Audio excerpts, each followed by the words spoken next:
우리 사랑하는 성도님들 한 주간 평안하셨습니까? 요즘에 환절기 때문에 감기 걸린 사람들이 너무나 많은데 우리 성도님들은 감기 안 걸리셨죠? 모쪼록 건강에 유의하시기 바랍니다. 지난 시간에는 저희가 광야 시대에 대해서 함께 살펴보았습니다. 출애굽한 이스라엘 백성들이 본격적으로 광야에 들어오죠. 마라와 엘림을 거쳐 신광야 그리고 시내산에 올라가서 율법과 여러 가지 하나님의 말씀을 받습니다. 시내산에서 내려와 그들은 쭉 여행을 하여 가데스 바네아에 이릅니다. 가데스 바네아에서 불순종의 반역의 사건을 통해 그들은 하나님께 심판을 받게 되고 그 결과 광야를 수십 년 동안 방황하게 됩니다. 그리고 그 방황의 끝 모압 동편에서 요단 동편에서 그들은 이제 다시 한번 더 모세를 통해 말씀을 받습니다. 신명기는 모세의 세 가지 설교로 이루어져 있다라고 제가 지난 시간에 말씀을 드렸는데 여러분 기억하시죠? 이제 모세는 죽고 이어서 여호수아와 백성들은 본격적인 약속의 땅에 들어가는 이야기가 펼쳐지게 됩니다. 오늘 내용은 어렵지 않습니다. 너무나 재미있고 간단한 내용이니까 여러분들이 부담 가지지 마시고 재미있게 잘 따라오시면 되겠습니다. 함께 살펴보겠습니다. 자, 이 사람이 누구일까요? 이 사람은 모세를 뒤이어 이스라엘의 후계자가 된 백성들을 잘 이끌 바로 여호수아 장군입니다. 여호수아 장군은 얼마나 부담스러웠을까요? 너무나도 큰 위대한 선지자 모세가 죽고 난 이후에 백성들을 이끌어야 되는데 아마 굉장히 큰 부담감, 중압감을 가지고 있었을 겁니다. 이스라엘 백성들이 여호수아 장군과 어떻게 가나안 땅에 들어가게 되었을까요? 우리 차례차례 하나씩 살펴보겠습니다. 자, 먼저 정복시대 소개를 함께 읽도록 하겠습니다. 이스라엘 백성들은 이제 하나님께서 말씀하신 약속의 땅으로 들어왔다. 하지만 그 땅에 거저 주어지는 것이 아니라 정복이 필요했다. 여러 전쟁을 통해 귀한 교훈을 배우게 된다. 승리는 막강한 군사력이나 수적인 우세에 있지 않고 오직 하나님을 향한 믿음과 순종에 있다는 사실이다. 맞아요. 우리가 곧 살펴보게 되겠지만 이 가나안 땅에서 있었던 많은 전쟁들은 이스라엘 백성들의 힘과 능력 때문에 이긴 것이 아닙니다. 그들과 함께해 주시고 그들에게 승리를 안겨다 주시는 하나님 때문에 그들은 이길 수 있었다는 거예요. 자, 핵심 내용은 바로 이것입니다. 크게 두 가지로 나눠보면 이제 1장부터 12장까지는 이제 전쟁에 대한 이야기입니다. 전쟁을 어떻게 할 것인지 먼저 잘 준비를 하고 나서 요단강을 건너고 본격적인 적과 꿀이 흐르는 그 가나안 땅에서 전쟁을 치르며 그 땅을 가져오는 내용입니다. 그리고 이어서 13장부터 24장까지는 크게 묶어서 각 지파별로 약속의 땅을 분배를 하기 시작을 합니다. 그리고 그에 따라서 나중에는 시간이 점점점 흐름에 따라 위대한 장군 여호수아가 죽음을 맞이하게 되는 그런 내용으로 이루어져 있죠. 자, 이 지역을 한번 살펴보겠습니다. 먼저는 요단강 동편에서 이제 일이 일어났었고, 그 다음에 요단강 도하 이후에 가나안 땅에서의 전쟁, 그리고 지파별로 땅을 분배하는 내용으로 이루어져 있다. 이 큰 구조를 여러분들이 염두에 두시면 됩니다. 그래서 백성들은 끊임없이 하나님과 말씀을 통해서 다시 한번 더 언약을 갱신하는 부분을 볼 수가 있어요.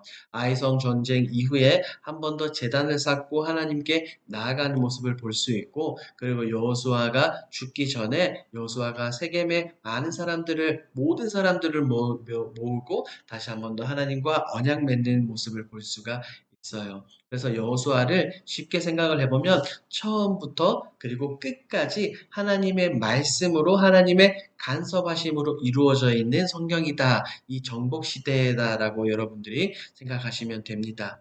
자, 이 핵심 키워드가 너무나도 중요합니다. 네 가지 핵심 키워드 여러분들이 꼭 기억을 하셔야 됩니다. 첫 번째, 건너라. 두 번째, 정복하라. 세 번째, 나누라. 네 번째, 섬기라입니다. 자, 첫 번째, 건너라. 어디를 건너는 것입니까? 그렇죠. 요단강을 건너는 거예요. 정복하라. 어디를 정복하는 것입니까? 하나님께서 말씀하신 적과 꿀이 흐르는 약속의 땅 가나안을 정복하는 거죠. 그리고 세 번째, 나누라. 무엇을 나누라는 것입니까? 그 땅을 정복했으니 이제 각 지파별로 분배를 하기 시작을 하는 것입니다. 네 번째, 섬기라. 누구를 섬길 것인가? 여러분, 선택하십시오라고 여호수아가 백성들에게 이야기를 합니다. 이 여호수아서의 핵심 키워드 네 가지는 여러분들은 꼭 기억하고 계셔야 됩니다. 너무나 쉽죠? 건너라, 정복하라, 나누라, 섬기라. 한 번 더. 건너라, 정복하라, 나누라, 섬기라. 이 핵심 키워드 네 가지 여러분들이 꼭 기억해 주시기 바랍니다. 이 네 가지 키워드를 가지고 오늘 강의를 함께 살펴보도록 하겠습니다. 자, 이전에 이제 여호수아를 하나님은 준비를 시키십니다. 이 강의 안에 보시면 여호수아의 이름의 뜻이 무엇이죠? 여호와는 구원이시다. 우리 하나님은 구원이시다라는 이 의미를 가지고 있어요. 진정한 정복자는 하나님. 진정한 정복자는 그 누구도 아닌 하나님이라는 사실입니다. 그래서 이 여호수아는 모세의 시종으로 이제 계속해서 쭉 달려왔죠. 모세의 곁에서 모세를 시종 들면서 모세가 하는 모든 행동들, 하나님과 함께하는 그 모든 행동들을 아마 보고 자랐을 것으로 생각이 되어집니다. 그렇기 때문에 훌륭한 후계자가 될 수 있었죠. 그리고 지난 시간에 살펴본 것처럼 이 여호수아는 열두 정탐꾼, 즉 가데스 바네아 앞에서 이제 정탐꾼을 보내는데 그 열두 정탐꾼 중에 한 명이었어요. 지파를 대표해서 약속의 땅에 들어갔던 여호수아의 모습을 볼 수가 있습니다. 자, 리더십의 교체이죠. 너무나도 훌륭한 민족의 지도자 모세가 죽고 난 이후에 여호수아가 세워지게 됩니다. 여호수아는 얼마나 부담스러웠을까요? 얼마나 부담스러웠을까요? 너무나도 훌륭한 앞서 모세를 뒤이어 내가 그 자리에 들어간다는 것이 생각만 해도 너무나도 부담스러워 보입니다. 그런데 여호수아는 그 자리에서 훌륭하게 사명을 잘 감당을 합니다. 그런데 여호수아가 그냥 이 리더의 자리에 있는 것이 아니에요. 왜냐하면 하나님께서 그와 함께 해주시는 모습을 우리는 살펴볼 수 있기 때문이죠. 그래서 네 가지를 살펴보면 바로 이거예요.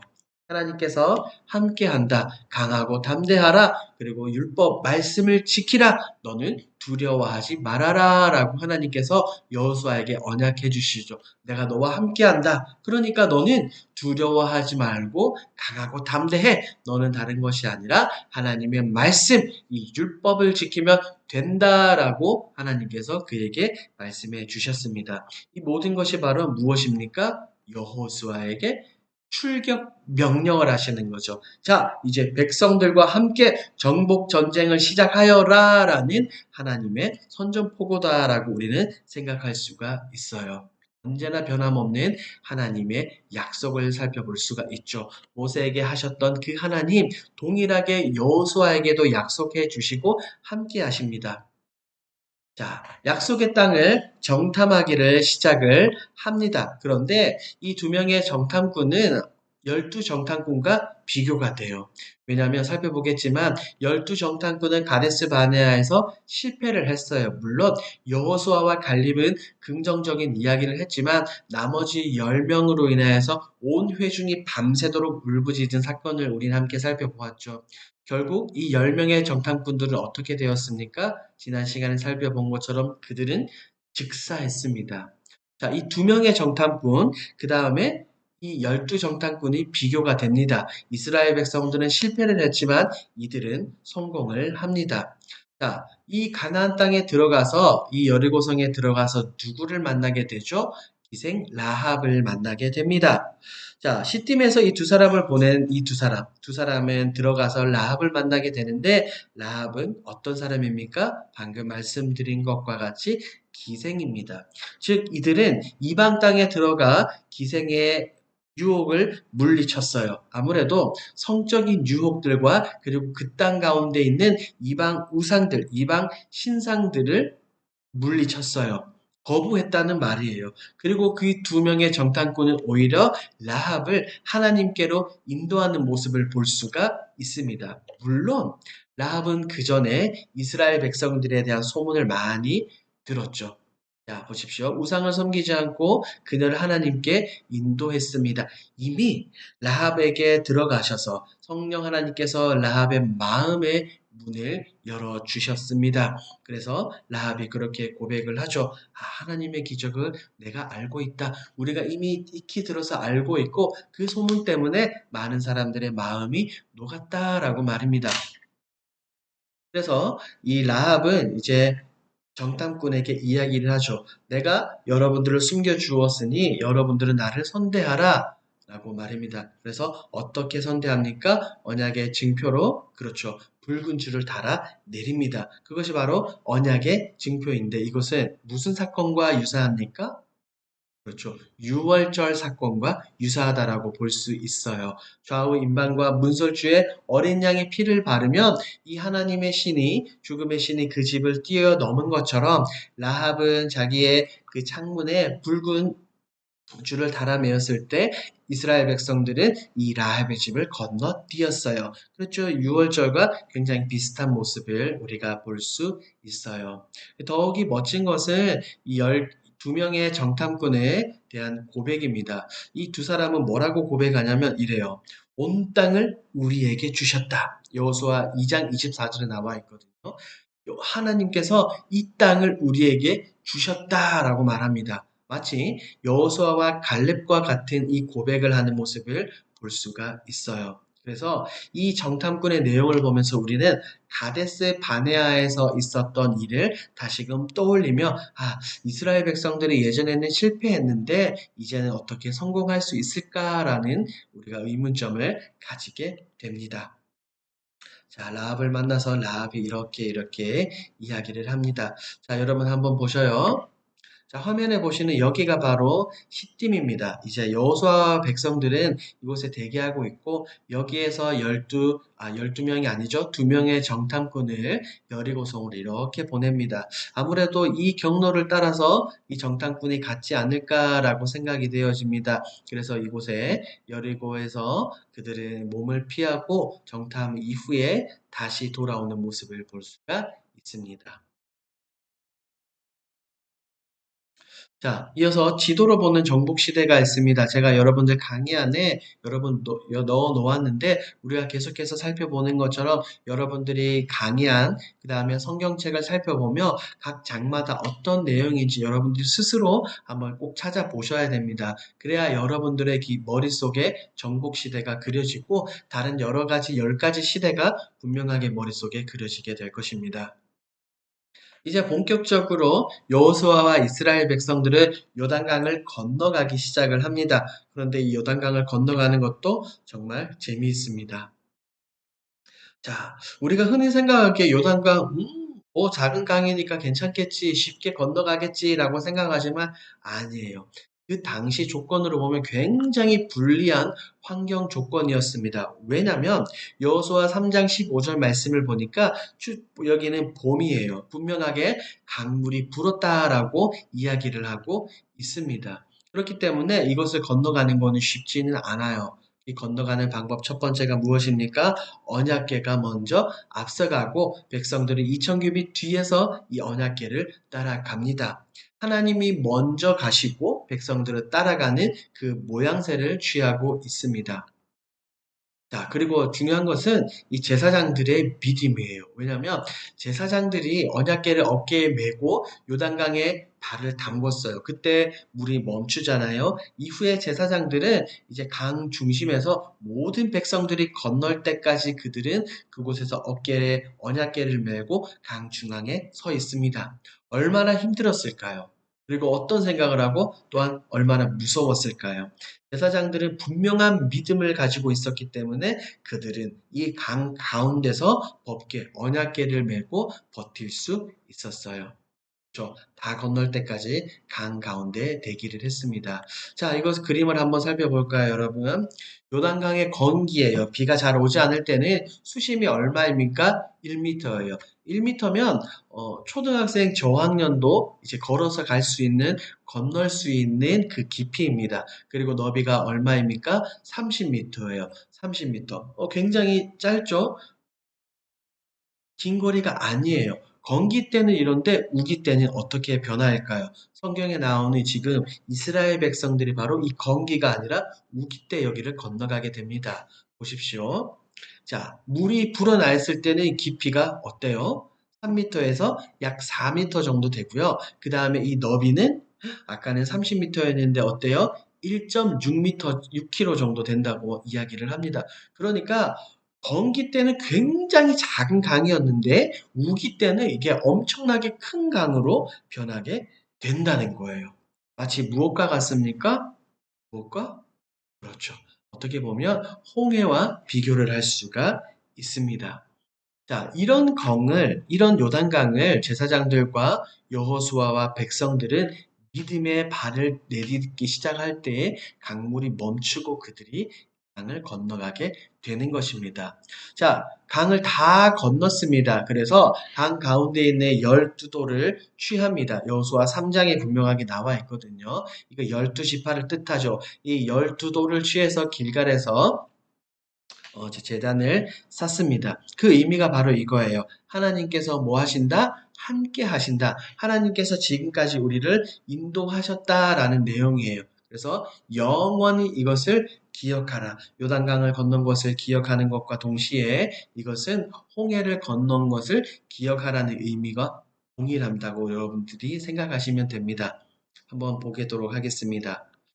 자, 그 다음에 이들은 길갈에서 영적인 준비를 하게 되는데 이 길갈의 의미는 굴렀다라는 의미예요.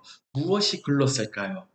우리의 지난 과거, 우리의 지난 죄들, 우리의 더러운 모습들이 이제는 요단강을 건너서 약속의 땅에 들어가기 이전에 완전히 벗어버린다는 것을 의미합니다. 그렇기 때문에 이 길갈에서 백성들은 이 행위를 하죠. 바로 할례입니다. 할례는 언약 백성의 징표이죠. 왜냐하면 이 광야에서 태어난 2세대들이 많은데 이들은 아직 할례를 받지 않았어요. 왜?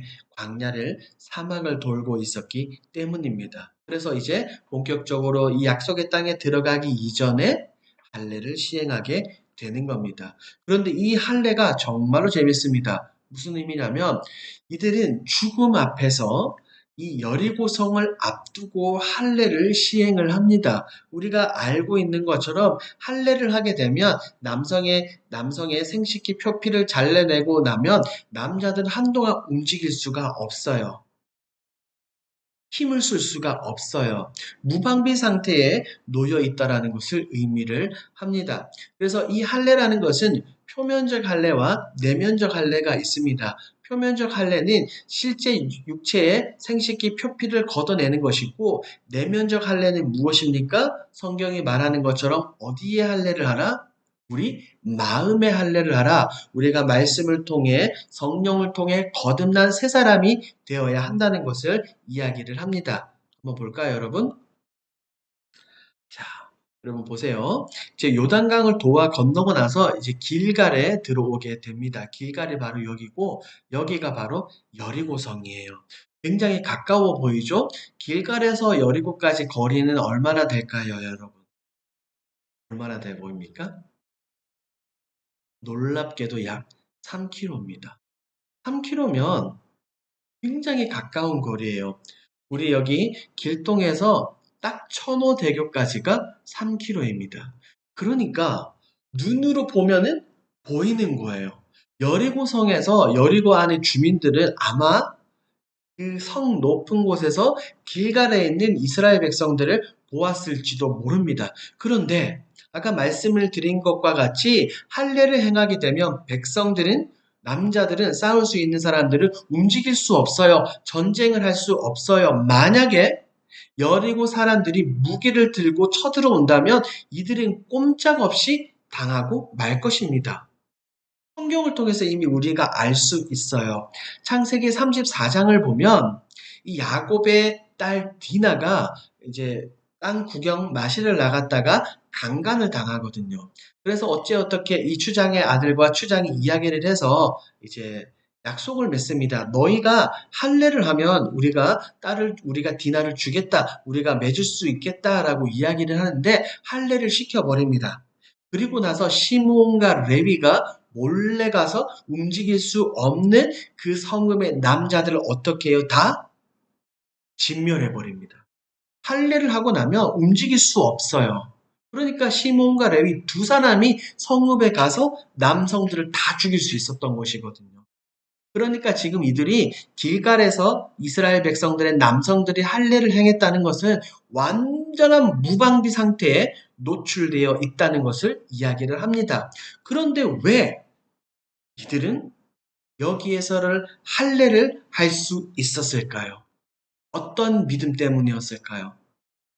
지금까지 인도해 주시고 불과 얼마 전까지 요단강을 갈라주시고 건너게 해주신 하나님을 의지하는 굳건한 믿음이 있었기 때문에 그들은 이곳에서 할례를 할 수 있었을 것이다 라고 확신을 합니다.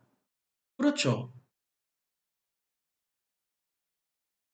자, 이 도구가 뭐냐면 현재 이스라엘에서 유대인들이 이 도구를 가지고 실제 할례를 한다고 이야기를 합니다. 이 사진이 어디서 제가 얻은 사진이냐면 실제 지금 유대 이스라엘 땅에서 선교사로 활동하고 계시는 이강근 선교사님이 페이스북에 올린 사진이에요. 이 선교사님은 우리 근처에 있는 명성교회에서 파송을 하신 선교사님입니다. 그 땅에 수십 년 전에 그 땅에서 이제 사역을 하시고 두 아들과 딸 역시 현재도 이스라엘 땅에서 사역을 하고 있고 군복무를 마쳤습니다.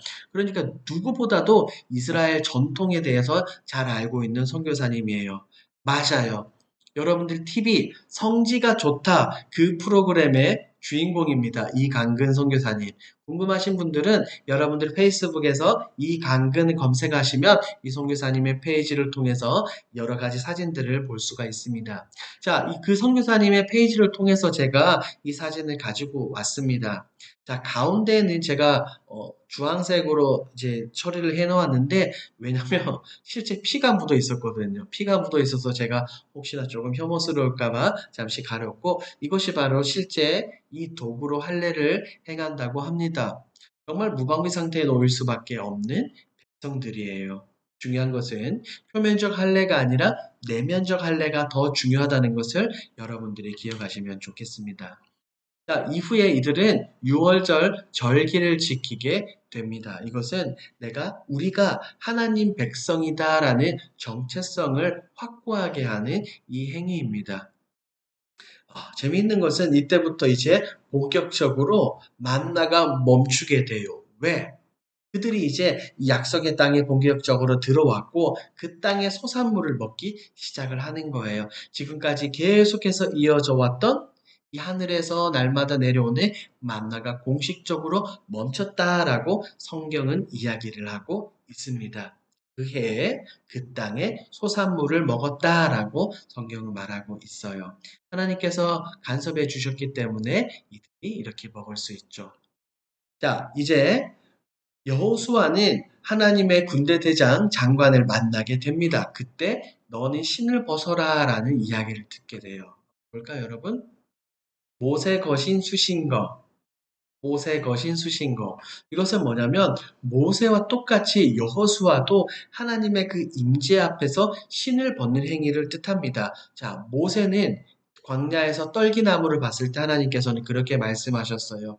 너가 서 있는 땅은 거룩한 땅이니 신을 벗어라 라고 말하셨고 그 다음에 여호수아에게는 신을 벗어라 너가 선 땅은 거룩한 땅이다 라고 말씀하셨어요. 그래서 앞글자만 딱 따와서 모세 거신 수신거. 모세는 거룩한 곳이니 신을 벗어라. 여호수아는 신을 벗어라. 네가 선 땅은 거룩한 땅이다. 라고 이야기를 하는 것입니다. 자, 이런 의미가 마치 여호수아는 제2의 모세가 아닌가라는 생각을 해 봅니다. 모세로부터 많은 것들을 배웠고 그대로 행동하는 여호수아의 모습을 우리는 볼 수가 자, 이제 본격적으로 정복 전쟁으로 들어가 보도록 하겠습니다. 여러분들의 화면에 보이는 이 그림이 어떤 성을 무너뜨린 그림일까요? 하나, 둘, 셋 하면 여러분들 대답해 주십시오. 하나, 둘, 셋. 맞아요. 이것은 믿음으로 무너뜨린 여리고성을 이야기를 합니다. 재미있어요. 살펴보겠습니다. 자, 이 정복 전쟁을 시작을 하는데 그냥 무작위로 정복 전쟁을 시작하는 게 아니에요. 여호수아와 백성들은 철저한 전략을 가지고 이 약속의 땅을 정복하기를 시작을 합니다. 그래서 요단강을 건넜죠. 그래서 가장 가운데 있는 중앙에 있는 여리고성과 아이성을 먼저 정복을 합니다. 허리를 딱 끊는 거예요. 그리고 나서 남쪽부터 정복하기 시작을 합니다. 남쪽부터 정복을 하고 전쟁에서 승리를 취한 다음에 이제는 북쪽으로 올라가는 모습을 볼 수가 있어요. 이런 전쟁도 각자 의미가 있습니다. 자, 첫 번째, 여리고성을 한번 살펴보겠습니다. 여리고성. 백성들은 이제 그들의 능력과 힘, 무기 때문에 여리고성을 무너뜨린 게 아니죠. 그들은 하나님의 말씀에 순종해서 성 주위를 도는 행위들을 하게 됩니다. 성 주위를 돈다. 이것은 중요한 의미를 가지고 있어요. 이것은 거룩하게 할 대상의 주변을 도는 행동입니다. 왜냐하면 이 여리고성은 누구에게 바쳐지는 거예요? 하나님께 바쳐지는 것입니다. 그렇기 때문에 거룩한 것이기 때문에 그들이 거룩하게 할 대상의 주위를 뱅글뱅글 도는 거예요. 왜? 하나님께 드릴 제물이기 때문입니다. 이 땅에 들어와서 첫 번째 제물입니다. 그래서 하나님은 백성들이 아니더라도 여리고성을 그냥 무너뜨릴 수 있으셨어요. 그런데 백성들을 이미 이긴 전쟁에 이긴 싸움에 동참시켜 주시는 모습을 볼 수가 있어요. 그래서 하루에 한 바퀴씩 돌고 마지막 날에는 7바퀴를 돌죠. 총 몇 바퀴를 돕니까? 13바퀴를 돕니다. 그리고 소리를 지르며 나팔과 함성을 지를 때 여리고성이 와르르 무너지게 되죠. 자, 여리고성의 결과입니다. 자, 이 성이 무너지고 나서 백성들은 그곳에 들어가 정복을 하기 시작을 합니다. 그래서 성경을 보니까 그 가운데 있는 모든 것들을 다 죽이게 됩니다. 단, 하나님께 바쳐질 제물들, 구별된 것들을 제외하고 모든 것들은 다 죽이게 됩니다. 그래서 어떤 사람들은 그렇게 생각할 수도 있어요. 아니, 뜬금없이 여리고에 살던 사람들이 다 죽게 생겼는데 하나님 너무 불공평한 것 아닙니까? 라고 말하실 수도 있는데 아니에요. 이 당시 역사적 기록을 보면 여리고성 역시 굉장히 많이 타락한 성읍이었어요. 타락의 상징이었어요. 그렇기 때문에 하나님은 소돔과 고모라를 멸망시킨 것처럼 이 여리고성 역시 본보기로 무너뜨려야 하셨습니다. 그렇기 때문에 남김없이 구별된 것을 제외하고 싹 다 죽인 것을 볼 수가 있어요. 타락의 상징이고 다시는 재건하지 말라라고 말씀하셨지만 후에 어떻게 됩니까? 나오죠. 불순종하는 모습을 볼 수가 있습니다. 자, 6일 동안 한 바퀴의 7일치에 7바퀴, 7양각 나팔과 함성을 와 지를 때 성이 무너집니다. 한번 읽어볼까요? 밑에 시작. 말씀에 순종할 때 승리할 수 있다는 승리 공식을 알려주셨다. 맞아요. 우리가 하나님이 말씀하실 때 하나님의 말씀에 그대로 순종하며 나아갈 때 우리가 승리를 쟁취한다. 우리가 이길 수 있다라는 것을 이 하나님은 이것을 통해서 알려주셨어요. 그래서 보십시오. 이것이 바로 이제 그림으로 보거나 여리고성입니다. 여리고성. 굉장히 커 보이죠? 왜냐면 여기 보세요. 집들이 이렇게 작단 말이에요. 그런데 이 큰 성읍이 이렇게 있었고 이 안에 아마 수많은 집들, 수많은 가축들과 사람들이 존재하고 있었을 것입니다. 이 여리고성이 굉장히 타락했어요. 그런데 오늘날 유해 발굴을 통해서 고고학 발굴을 통해서 그 증거들이 나타났어요. 어떻게 됐냐면 오늘날의 여리고 터가 이렇습니다. 거예요, 여러분. 여기 현재는 이제 도로가 나 있고 주변에는 논밭이 되어 있고 여기가 완전히 폐허가 되어 버렸어요. 그렇죠. 타락의 상징이었던 이 여리고가 완전히 무너진 결과입니다. 자, 그 다음 사건은 바로 이 사건입니다. 여러분 그림을 보고 한번 맞춰보시겠어요? 어떤 그림일까요? 여리고성 다음에. 맞아요. 아이성 전투 사건인데 한 사람의 범죄함으로 인해서 아이성 전투에 실패하는 여호수아와 이스라엘 백성들의 모습을 살펴볼 수가 있습니다. 볼까요? 자, 이제 아이성 전투입니다. 여리고성 전투를 통하여 승리를 쟁취한 백성들을 한껏 들떠 있었습니다. 그리고 여리고성 뒤쪽에 있는 아주 자그마한 이 성읍이 있었는데 그 성읍에 전심전력을 통해 나아가지 않아요. 2만 3천 명이 올라간 곳이 아니라 제가 오타가 났어요. 2, 3천 명만 올라갑니다. 여호수아가 보고를 받거든요. 아, 저기 성은 작으니까 우리 다 안 가고 2, 3천 명만 올라가면 좋겠습니다. 될 것 같아요. 라고 이야기를 해서 그들은 그냥 그대로 올라갑니다. 그런데 그 결과 어떻게 되죠? 전쟁에서 패배하게 됩니다. 그 이유는 첫 번째로 이거였어요. 아간의 범죄죠. 여리고성에서 그 성은 하나님께 바쳐진 성이니까 다 진멸해야 됐거든요. 하나님께 드릴 것만 구별하고 모든 것은 다 없애야 되는데 아간이 작은 범죄, 욕심으로 인해서 그가 무언가를 숨겼죠. 그래서 이 아간의 범죄를 통해서 이 아이성 전투에 패배하게 됩니다. 그때 여호수아와 장로들, 이스라엘 백성들은 하나님 앞에서 무릎 꿇고 울부짖습니다. 하나님, 어찌 우리가 실패했습니까? 이유가 무엇입니까? 라고 말씀하실 때 하나님이 이렇게 알려주셨어요. 결국 하나님은 이제 이런 일 때문에 너희가 실패했다라고 알려주셨고 이제 결국 아간을 뽑아내고 아간과 그의 모든 것들을 다 불태워 없애는 모습을 볼 수가 있습니다. 이후에 또 다른 매복 작전을 통해서 아이성 전투를 최종적으로는 탈취하게 됩니다. 그리고 그들은 제단을 쌓게 되죠. 이 제단을 쌓게 되고 그곳에서 하나님과의 언약을 선포합니다. 율법을 선포하게 되는 거예요. 한번 볼까요, 여러분? 아이성의 의미는 바로 이거예요. 하나님께서 우리와 함께 하신다. 교만해서 그냥 2, 3천 명만 올라갔을 때는 패배를 했습니다. 하지만 분명히 하나님과 함께하고 전략적으로 행동하고 나아갈 때는 승리할 수 있었어요. 그리고 아간이 취했던 거는 그거예요. 하나님의 이 가나안 땅 전체를 주셨는데 아간은 눈앞의 것만을 바라본 거예요. 이 전체 그림을 바라본 것이 아니라 눈앞에 있는 작은 이익들만 취했기 때문에 아간은 범죄였던 거예요.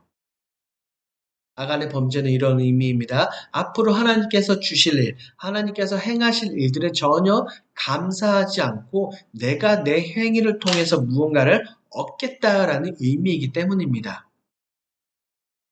자, 그리고 이후에 이들은 하나님을 예배하며 언약갱신으로 마무리하는 모습을 볼 수가 있습니다. 지도를 한번 살펴볼까요? 자, 여기가 바로 여리고입니다. 여리고. 믿음으로 무너뜨린 여리고 성이고, 여기가 산지이기 때문에 아마 이스라엘 백성들이 이런 루트를 통해서 아이성으로 올라가지 않을까라는 생각을 해봅니다. 그래서 여리고에서 아이도 굉장히 멀지 않은 곳에 자리 잡고 있어요. 여기에서 승리에 도취되어 있던 백성들, 교만함으로 인해서 여기에는 실패하는 모습, 아간의 범죄 때문에 실패하는 모습을 우리가 살펴보았죠. 자, 그리고 이후에 아이성 전투에서 승리하고 난 이후에 이들은 세겜으로 올라갑니다. 그리고 에발산과 그림심산에 반반 올라가요. 그리고 여기에서 축복과 저주를 선포하는 모습을 볼 수가 있습니다. 그래서 이 사이가 어디냐면 세겜입니다. 세겜. 여러분, 세겜이 어디일까요? 세겜의 의미도 굉장히 중요합니다. 이곳은 아브라함이 가나안 땅에 처음 들어왔을 때 이곳에서 하나님께 제단을 쌓고 하나님을 예배했던 장소이고요. 그 다음에 야곱도 다시 외삼촌 집에서 돌아왔을 때 이곳에 거주하며 하나님을 예배한 아주 의미 깊은 장소입니다. 세겜 살펴볼까요? 자, 이곳이 바로 세겜입니다. 왼쪽에 그림심산이 있고 오른쪽에 에발산이 있습니다. 아마 백성들이 여기에 반반 서가지고 이제 율법과 저주와 축복을 선포를 했을 거예요. 그런데 여기가 세겜, 여기가 평지잖아요. 그래서 여기가 굉장히 중요한 도시라고 해요. 도로도 잘 닦여 있고 사람들이 말이 많이 왕래하는 굉장히 의미 깊은 지역입니다. 자, 한번 보겠습니다. 이스라엘 백성들이 여기 모압 평지에 있었죠. 그리고 요단강을 건너서 여리고성을 정복합니다. 그리고 아이성을 싸움에서 이기고 이쪽 위에 올라가서 세겜에서 이제 그림심산과 에발산에서 축복과 저주를 선포하죠. 자, 이 그림이에요. 이 그림. 여러분들이 이 이스라엘 땅 지형을 여러분들 머릿속에 잘 염두에 두셔야 됩니다. 앞으로 계속해서 이런 지형들, 지역 지명들을 제가 여러분들에게 지도를 보여드릴 텐데 이 지도가 여러분들의 머릿속에 잘 그려 있어야 합니다. 자, 아까 제가 말씀드린 것처럼 가운데를 먼저 치고 난 이후에 어디를 정복했다고 했죠? 맞아요. 쪽 남쪽을 정복하기 시작을 합니다. 그래서 남부 가나안 정복 한번 살펴보도록 하겠습니다. 자, 이제 본격적으로 정복 전쟁이 이제 시작이 되었는데 기브온 사람들이 와서 화친을 맺습니다. 기브온 사람들과 조약을 맺어요. 물론 여호수아와 백성들은 깜빡 속았습니다. 그들이 옷도 남루하게 입고 또 곰팡이 핀 음식을 가지고 와서 이야기했기 때문에 여호수아가 속을 수밖에 없었습니다. 하지만 중요한 것은 하나님께 뭐 하지 않았어요? 묻지 않았어요. 하나님, 이 기브온 족속과 언약을 맺어도 됩니까? 라는 이 질문을 하나님께 하지 않았어요. 그게 큰 실수였어요. 결국 이 기브온 사람들은 이스라엘 백성들의 무엇이 됩니까? 종이 돼요. 원래 진멸해야 될 이 족속 중에 하나인데 종이 됩니다. 이 나중에 결국 기브온 사람들이 이제 역사서에 들어가면 또 중요한 일을 하나 하게 되는데 나중에 통일왕국 시대에 한번 살펴보도록 하겠습니다. 자, 이후에 이제 내려가서 아모리 족속과의 전쟁을 치르게 됩니다. 왜냐하면 이 연합군이 기브온을 침공을 하거든요. 그러니까 기브온이 이스라엘 백성들과 화친을 맺었잖아요. 우리를 도와주세요라고 말했기 때문에 여호수아가 백성들 군인들을 이끌고 전쟁에 참여하게 됩니다. 그래서 아모리 족속과의 전쟁, 연합군과의 전쟁이 벌어지게 됩니다. 여호수아와 백성들은 기브온을 도우죠. 하지만 하나님께서 분명하게 약속을 하셨습니다. 한 사람도 너를 당할 자가 없으리라. 한 사람도 너를 당할 자가 없으리라. 하나님께서 분명하게 여호수아에게 그 전에 언약하셨어요. 두려워하지 말라. 내가 너와 함께하겠다. 내가 너를 승리자로 만들어 주겠다라고 말씀하신 하나님의 약속이 계속해서 이어져 오는 모습을 볼 수가 있어요.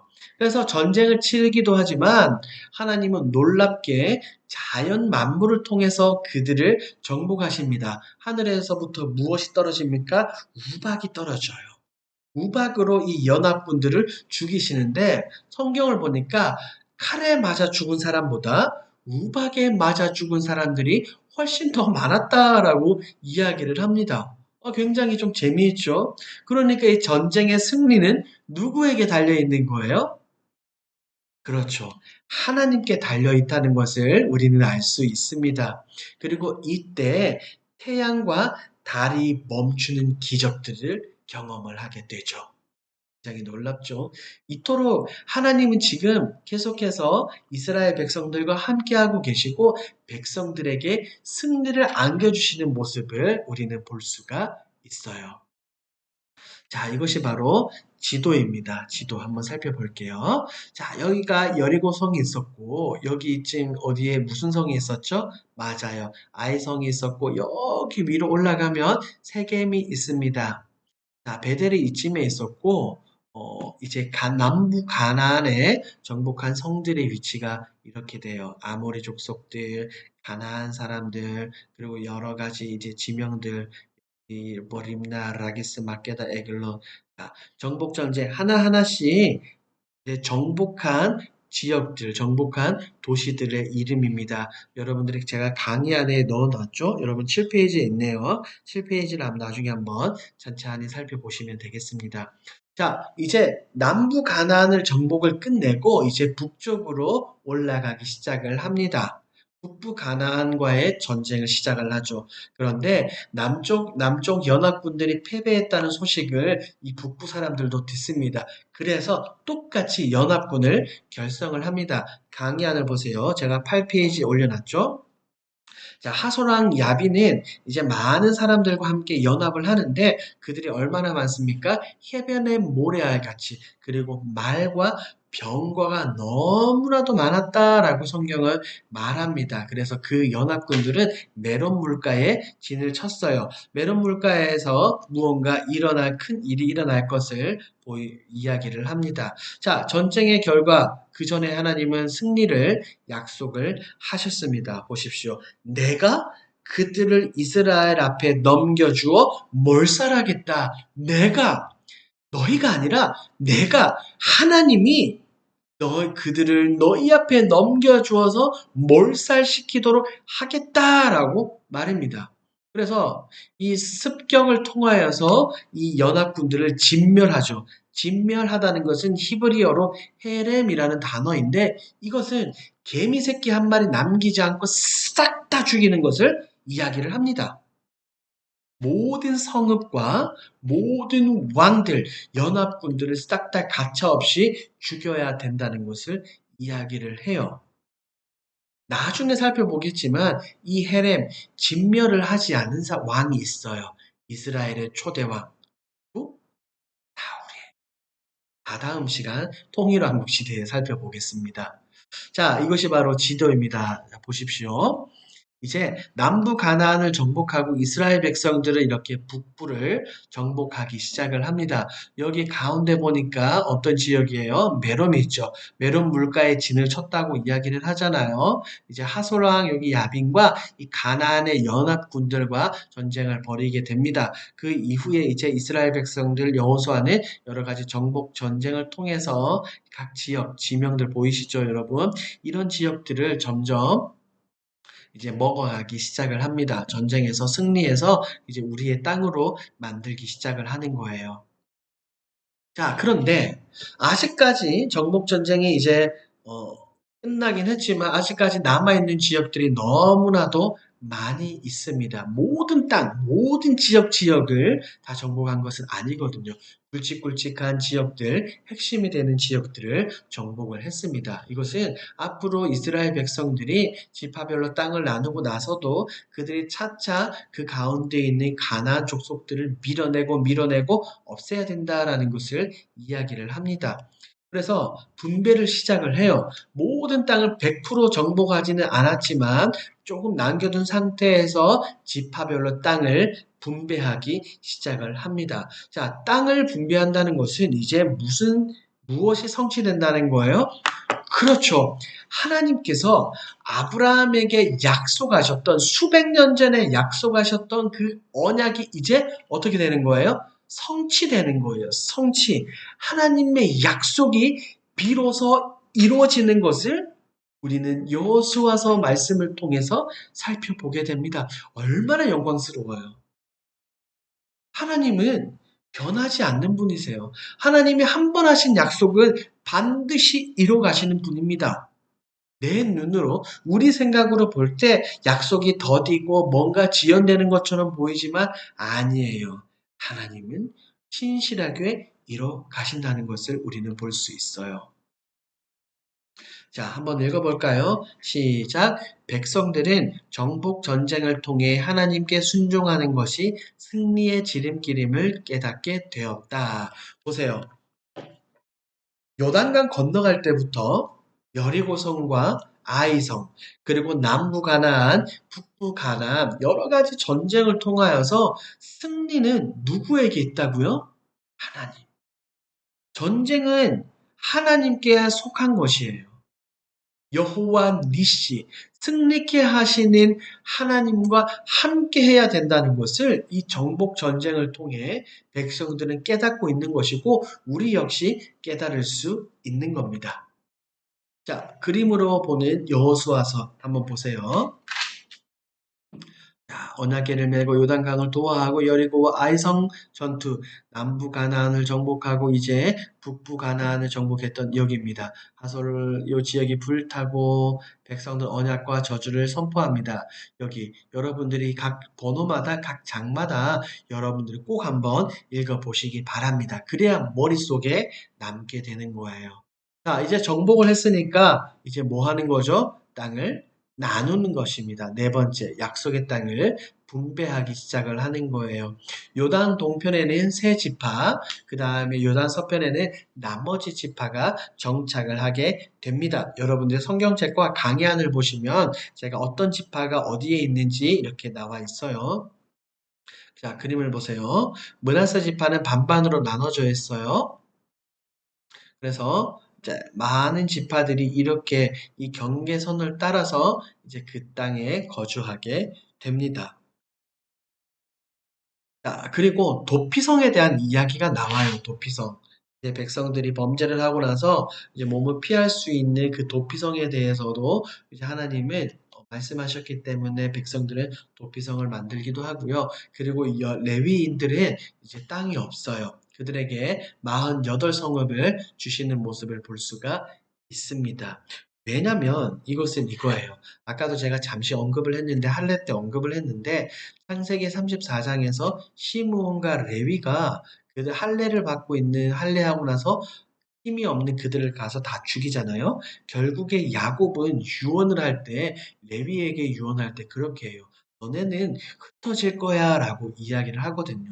그래서 물론 레위 지파가 이제 하나님을 섬기는 지파이긴 하지만 그들은 땅을 분배받지 못하고 48성읍으로 뿔뿔이 흩어져서 지내게 됩니다. 그래서 이 약속의 땅에 이제 본격적으로 이 백성들이 정착하게 됩니다. 이것은 아까 말씀드린 것과 같이 하나님의 언약의 성취를 볼 수가 있겠고 승리의 원동력은 자신들에게 있는 것이 아니라 하나님께 있다. 이것을 알 수가 있어요. 한번 보겠습니다, 여러분. 여기가 이제 각 지역, 중요한 지역들, 지명들을 이렇게 해놓았어요. 여러분들이 보실 때 여기 더하기 표시, 그림 표시 있죠? 여기에 도피성이고요. 그 다음에 이런 붉은 동그라미, 이것이 바로 레위인들에게 준 48성읍입니다. 그리고 여기 동그라미는 빨간 동그라미 안에 색칠이 되어 있지 않는 이 부분이 있죠. 이것은 레위인 48성읍 중에 아마 이 지역일 것이다 라는 확실하지 않는 지역이에요. 여기가 이제 지도이기 때문에 이렇게 표시를 해 놓았습니다. 자, 그리고 나서 이제 그들은 이제 정복을 하고 나서 땅을 나누잖아요. 이제 동편과 서편이 있는데 서로 오해를 하게 됩니다. 왜냐하면 요단 동편이 이것을 기억하고 기념하기 위해서 제단을 쌓거든요. 그런데 서편 사람들이 보니까 뭐야? 쟤네들 지금 하나님이 아니라 우상을 섬기는 거야? 오해를 하기 시작을 하는 거예요. 그래서 전 지파가 모여서 얘네와 싸우러 갑니다. 하지만 싸우지 않고 대화를 통해서 오해를 푸는 모습을 볼 수가 있어요. 그래서 그것을 증거로 남기기 위해서 제단을 쌓게 됩니다. 결국 서쪽 지파 사람들은 오해를 풀고 다시 있던 곳으로 그대로 돌아가게 됩니다. 여러분들이 여호수아 말씀을 통해서 한번 살펴보세요. 이 부분도 굉장히 재밌습니다. 그런데 백성들은 실패했어요. 왜냐하면 하나님께서 물론 이제 그 약속의 땅을 다 주셨잖아요. 그런데 그 땅에 있는 이제 이방인들을 가나안 사람들을 어떻게 다 쫓아내지 못했어요. 분명히 다 쫓아냈어야 되는데 다 쫓아내지 못했어요. 쫓아내지 못하였으므로, 쫓아내지 못하였으므로, 쫓아내지 못하였으므로라는 문장이 계속해서 등장을 합니다. 그래서 여기서 보면 갈렙과 여호수아와 이스라엘 백성들을 비교해 볼 수가 있는 거예요. 이스라엘 백성들은 약속의 땅에 들어왔지만 아직까지 여전히 실패하는 모습을 볼 수가 있어요. 반면에 여호수아와 갈렙은 하나님을 의지하여서 약속의 땅을 품에 취하고 그 땅에 정착해서 잘 사는 모습을 볼 수가 있어요. 자, 여호수아는 백성의 실패로 기록이 되어 있습니다. 어떻게 보면 왜냐하면 다 쫓아내지 못했거든요. 그럼에도 불구하고 긍정적인 마인드로 긍정적으로 마무리를 합니다. 왜냐하면 성경이 이렇게 말하기 때문입니다. 여호수아 21장 44절에서 45절 말씀 너무나도 중요하니까 여러분들이 한번 읽어 주십시오. 한번 읽어 주십시오. 시작.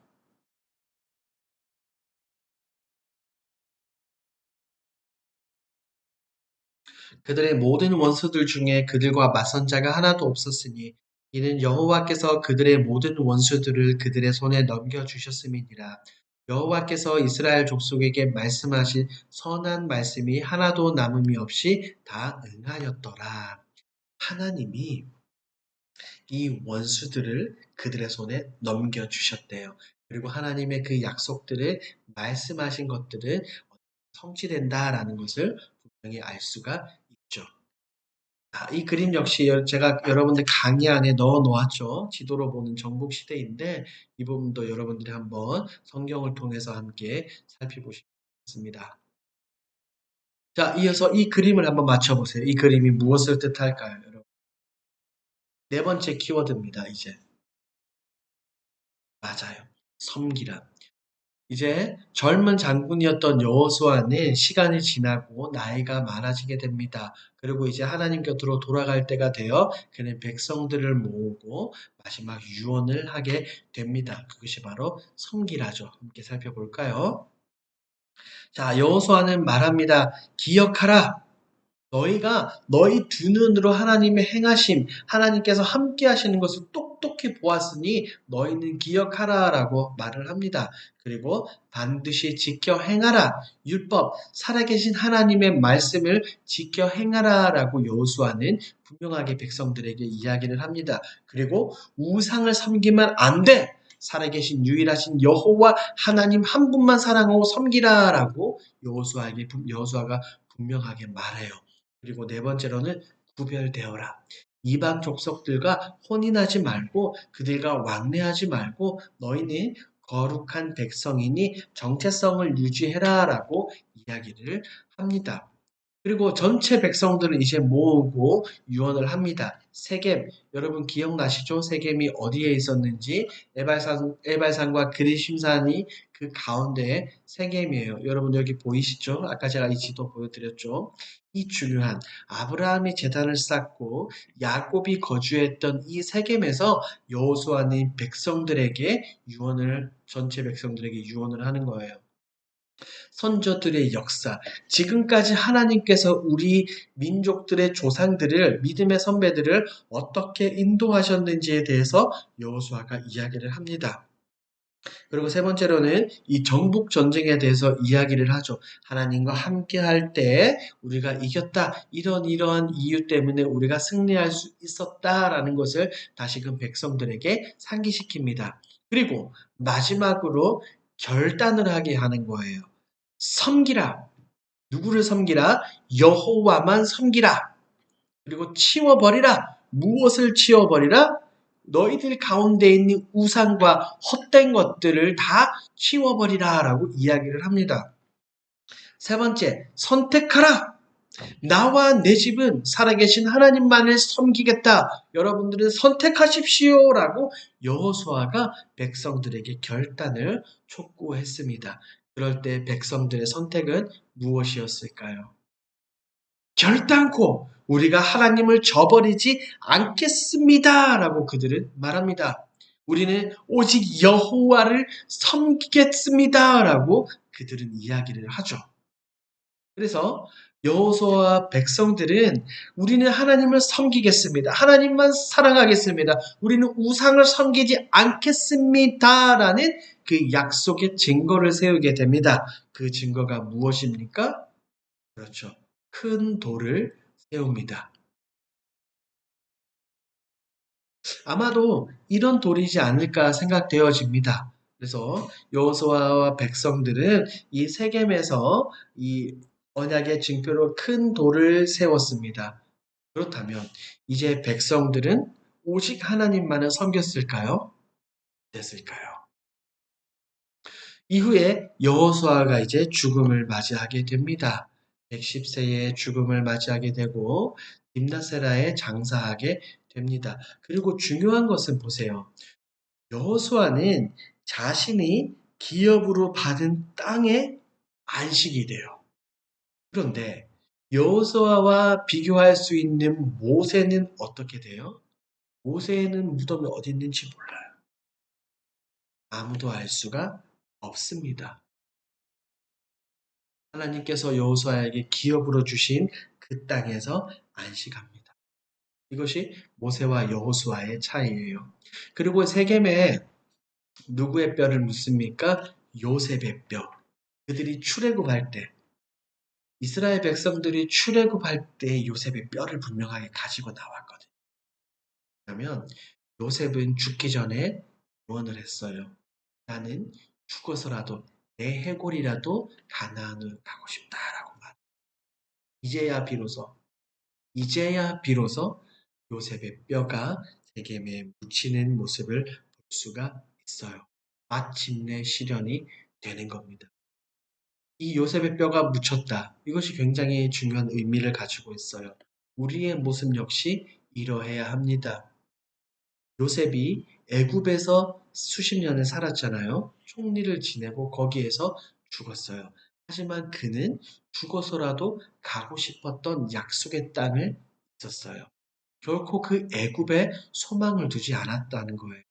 우리 역시 마찬가지죠. 우리가 이 세상을 살면서 이 땅을 살아가는 가운데 이 땅에 우리의 희망과 소망을 두면은 안 됩니다. 네? 이 땅이 우리의 종착지가 아니라 우리의 종착지는 하나님이 계신 저 하늘나라이기 때문입니다.